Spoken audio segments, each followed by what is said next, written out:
August 12th, 2023. How's it going, guys? I want to read this to you. It said, President said that last night he would resign today effective at noon, 11 a.m. Kansas City time, and that Vice President would be sworn in to succeed him. Oh, maybe I need to reread this. Now, what I'm going to show, you're going to find interesting. And this is when Nixon resigned. Now, this is an actual Kansas City paper, Friday, August 9th, 1974. And we're going to talk about a few things, but I'm going to read this first. Let me reread this. Okay? It says Washington saying he was always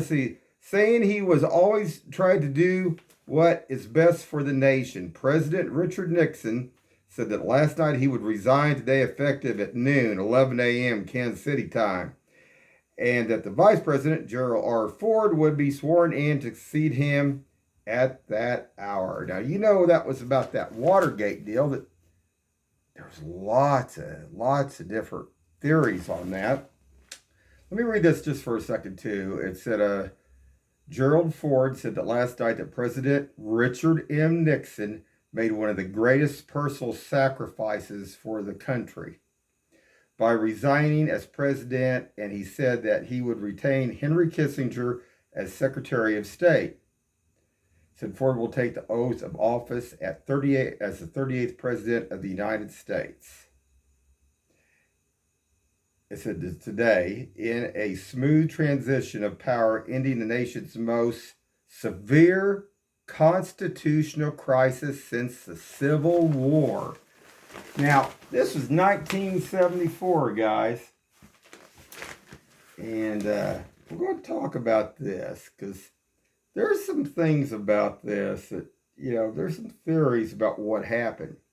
Now, when they broke into the Democrat, what am I looking to say? Their main headquarters. These guys had a lot of money on them. And they don't know if they were playing actually the offensive or defensive. Were they actually trying to push the president out? Well, nobody actually really knows. But there were some things that were brought up. And we're going to talk about that in a minute here. Because we're going to talk about... we're going to talk about Kansas City too. So hold on just a second, guys. I want to read a couple things here to you. And, there's been lots of rumors about Kansas City, why we actually never had any political conventions like it was like the main hub here. Now, back in 1928, okay, there was actually a convention that took place here. But what's really interesting, too, I'll read this a little bit for you. It's June 12th through June 15th, Kansas City, Missouri. This was 1928. Announcement a year before President Calvin Coolidge that he would not run for re-election. The front runner for the nominee was Secretary of Commerce, Herbert Hoover. That sounds like something you kind of like out the Transformers, something about hiding some stuff too. But here we go. Also, what I did find interesting, it said the 1928 Republican National Convention represented a pivotal turning point for Kansas City. Wonder why that was. The event revealed persistent divisions that threatened to disrupt municipal growth and undermine the careful, choreographed vision of Kansas City's transformation. Well, now, that's kind of odd, because the thing of it was, the transformation of Kansas City here, there was only a few big players, millionaires, billionaires that were here in Kansas City. And they controlled pretty much everything. Pretty much probably still do pretty much. I mean, that's why we got a, like KCI airport, like 30 miles up away from the main hub. Now, supposedly it was supposed to be for safety reasons. But what I found interesting, in the early 80s, when me and my mother and father traveled to different states and stuff, how more highly evolved they were than Kansas City here. Now, they supposedly said they wanted to keep that old, like, rustic or kind of like old stuff. But, well, I mean, that's fine to have some of that. But, I mean, I remember going down to Oklahoma City. I remember going down to Texas and Galveston, the rest of, I mean, it made, I thought in the early 80s, it looked like we were already way far behind when we went west out by Phoenix and New Mexico. I mean, we couldn't even hold a candle to that in the 80s. And, you know, it all had to do with money and about controlling everything. But we're going to get back to this deal in a second because we're going to talk about this deal, about this Watergate scandal too. And definitely don't want to leave that out. Not that at all. But it just made me think of a couple other things. Now, another thing here about Kansas City, there was a deal that was brought up that why they didn't like to come here is basically all you different party members, there wasn't enough actually call gals in Kansas City and not enough good looking ones at that. And we're going to talk about that because this Watergate deal gets into that a little bit. So hold on, guys. Hold on just a second. Okay, I'm going to read something. Now, this was a deal that was theorized, okay? This is on the net. And it says that basically, it said some theorize that the break-in was tied to a high-priced DC escort. So basically, that figured contemporaneous news reports under this theory, officials visiting the Democrat National Committee headquarters who would want to arrange hookups with escorts could go into and out of way office, view a selection of photos kept under lock and key, and then arrange a liaison by phone where the burglars trying to gather this type of evidence. Yeah. Well, now, I've seen this here in Kansas City, and I know a lot of stuff here. Now, you know, we're going to talk about down the road here about where Doc Holliday's was. Because Doc Holliday's was a lot more. And they did have an escort service going out of there. There was a lot of calls that come in at night. I mean, sometimes at least I know 50 to 70 for different ladies. And it just makes me wonder about all this. Now, I know some of those ladies' names even. And what's even more interesting, guys, you know these dating sites here that you can get on? There's a whole bunch of them that actually are on some of those main sites here.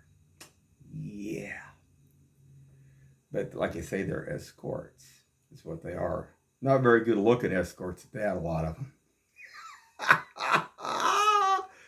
But anyway, I got thinking about this. And this actually trickles back. I mean, Kansas City has always had that here. It's always been here. And I even know a story that nobody knows. And it had to do with Hudson Oil Brothers. And, you know, just like I told you, I was running with one of those Brownbacks. You know, I told you I was running with a guy that was related to one of the Brownbacks. And he would hit the stripper joints here in Kansas City. I mean, he'd drop $4,000 in a night. No problem. And the Hudson brothers, there's also some other stuff I can tell you. Because what come down the line on that was actually, they used to go out and date a lot of ladies before they got, married and stuff. But one of them actually, uh, what am I looking to say here? Paid for an escort and actually got a sexually transmitted disease from an escort here in Kansas City. Not good. Now, he had been out with a whole bunch of other gals and not had a problem at all, just normal gals. But then when he went out with an escort here in Kansas City, he caught something. Yeah, it's been going on a long time here in Kansas City, guys. And today something got brought up about my patriotism and my free, I believe in everybody being free. And ID, I don't expect to be treated like I just come across the border where the other ones are getting a free ride. And I was going to show a couple things. I was, at Costco today, was checking IDs. And, you go through the door at Costco and you have to show your ID. So you'd think that'd be enough, and then you have to run it through. I mean, if it's no good, it's not going to go through. You're not going to be able to buy this stuff. But they're even checking IDs up in front. And found that interesting. It always amazes me what's checking this, too. You always got these, what am I looking to say here? I don't know. But I was just thinking, I got an older passport here. It's expired. I'm in the process of getting another one here. But this is what a passport looks like, guys. And I believe this thing was good for 10 years. Yeah, it was good for 10 years. Definitely. So I'm definitely an American citizen. And this is even my birth certificate. I was actually born at Conway Maternity Hospital. Now, it was done away here, I think, in 1980, and I forget what it became, another something Kansas deal there. Yeah, but I doubt if the ones that across the border have that on them. Definitely. Nobody wants to question my patriotism here. That's not a good thing. Guys? And I can say some of these ones that, are causing chaos are stuff that date back to World War II that nothing's changed. But I'll show you where I went, guys. I went to the Netherlands, okay? And I don't know, probably most people anymore, they probably never even heard of the book, or it's probably been pulled even. There was a book that this gal wrote that was called The Diary of Anne Frank.